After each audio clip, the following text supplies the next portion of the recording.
Hello. In this tutorial I will show you how to speed up your work with registering new issues by using the duplicate issue feature.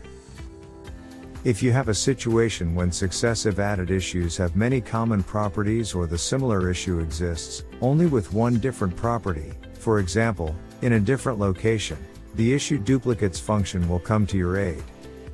In Pocket Inspections, we have 3 ways to do it. 2 of them duplicate the last added issue and I will show you how it works.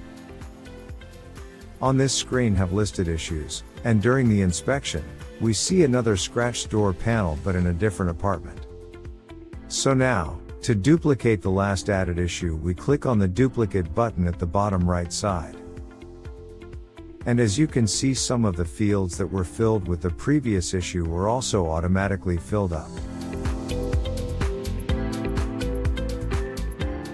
Now we need to change the apartment number. Add a photo and add locations and can save the issue. You can do the same from the plans level. You simply point the location. And then you find a duplicate icon and simply click on it. As you can see, the same fields are filled up. And also we have assigned the location of the issue. Now you only need to change the apartment number and add a photo and you can save the issue.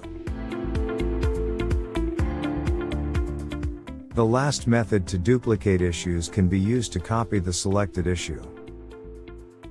To do it, you find the issue you want to duplicate. Choose it. And then scroll down to the end of the window. Here we have the duplicate button, click on it and you can see that issue was duplicated. As before, you only need to change its title.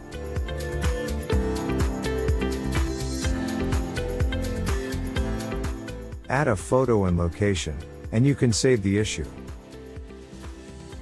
It is worth mentioning that there is a possibility to manage if the title is being copied or not during the duplicate. As you saw, by default, the application will copy the issue with the title. But you can change it in the project settings in the upper right corner. On this screen you can use the slider to change this option. After switching off, issues will be duplicated without the title.